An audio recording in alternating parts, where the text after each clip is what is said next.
Welcome back to part 3 of Motherboard's Guide to Your Personal Rebrand.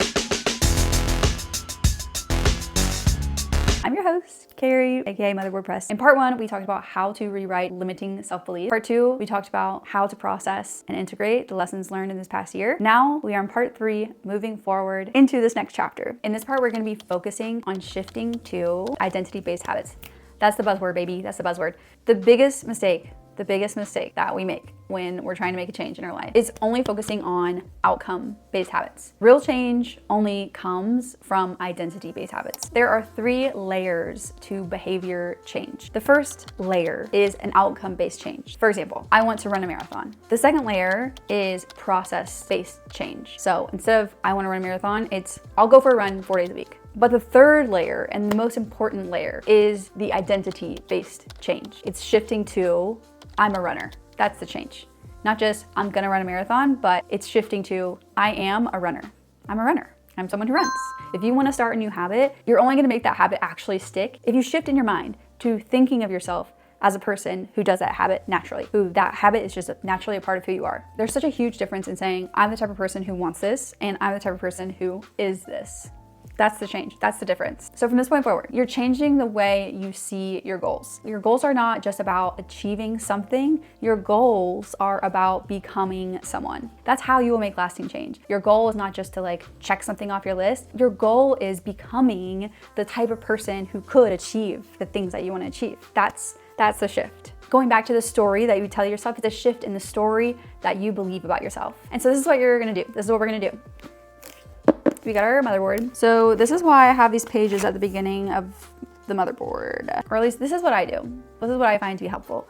On the 2026 goals, like the brainstorming page, that's where you're going to be brainstorming more of your action outcome-based goals, things that you want to happen this year or things that are important to you this year. I break mine down into 4 categories. So I have my professional financial goals, my social and community, my health goals, which is body and mind, and then I have family goals, as a mom, basically. So the first thing you're gonna do is you will brainstorm here outcome-based goals or action-based goals. My professional financial goals, those are more of some of my work goals, ways I wanna grow Motherboard. Then my social community goals, monthly craft night with my friends. I have a list of people who I wanna spend more time with this year. I wanna find a business mentor. Then for my health, body and mind goals, those are I want to keep my Oura ring charged. I really want to commit to a step goal per day, just to stay active. I'm trying to read 1 classic novel a month. I want to take a painting class and I want to journal. Those are my health goals. Family goals, I want to do my seasonal bucket list. I want to take a trip, just the 5 of us, take a trip with just Matthew, my husband. I want to visit my grandma in Philly. I want to walk my dog every day.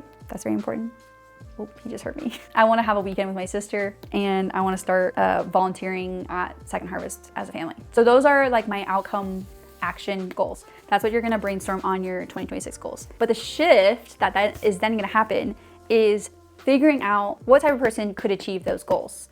Thinking about who that woman is, who that person is, who does those things naturally, who that's a part of their life. And that is what the next page is for, the who do I want to be. That's where you're going to shift to more of your identity habits. And I guess more so the characteristics of the woman that you are becoming. So these are already broken down for you into 4 categories. What is important when you're writing this is write it in the present tense. Not I will do this, but I do this. You're writing it in the present tense because from this point forward, this woman, this version of yourself is not this far off person that you will or hope to be one day. You are her.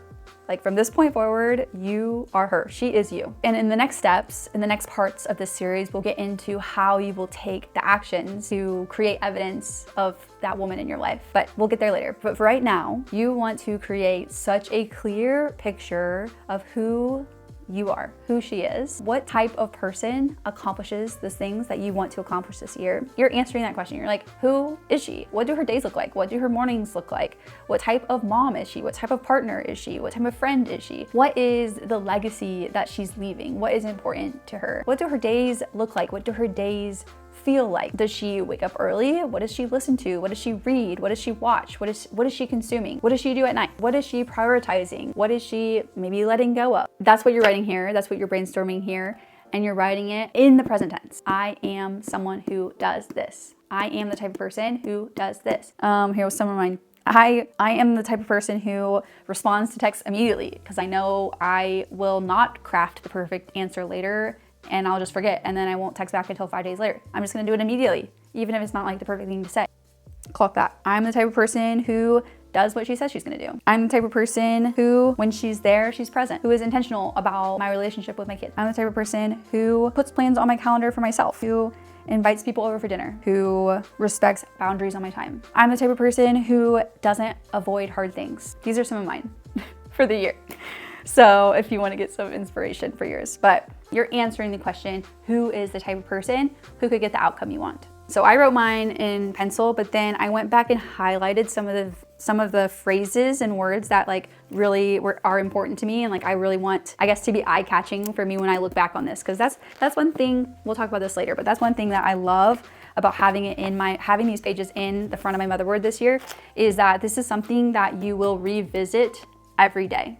You have written out the shift in your identity that you're embodying this year. The last step, I truly think, is one of the most important steps. You're going to create some sort of visual reminder of your why. I guess the buzzword on the street is the vision board, and that's what you're gonna be doing. You're creating a vision board, but I think what is going to set this vision board apart, you want to curate images that really embody the shift in your identity, what she looks like, what she feels like. Additionally, what the process looks like and feels like. What I did this year, I did this on my inside cover of my motherboard. I like put these all on a document on Canva, and then I just printed it out and I cut them out and kind of layered them and then glued them down with a glue stick. I'll show you what I have. I'll show you what I have in mind. Down here, I have like kind of my personal development stuff. Like I have my journaling, meditation, working out, fruits and vegetables, water. Right here in the middle, I have a few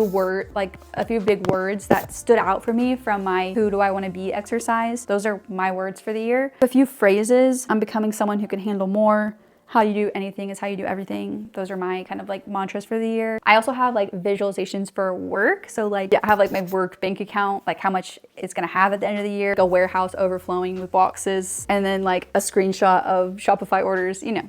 Let me take it all back. There's a psychological reason that vision boards work, and that is selective attention. It's like the idea of when you're shopping for a new car, you're looking at Toyota Siennas, and all of a sudden you see them absolutely everywhere on the road.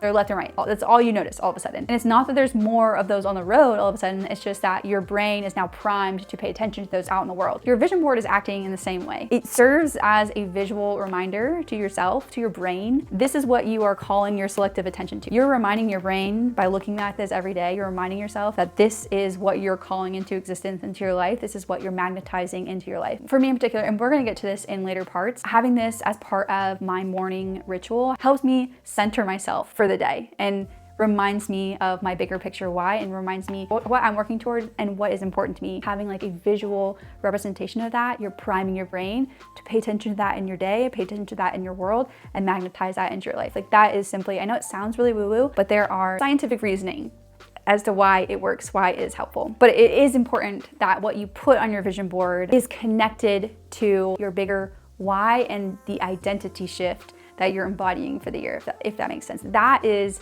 what will be most helpful for you this year. If you don't want to put it in your planner, another thing to do is you can make a collage in Canva and you can set it as your phone background. That is also really helpful.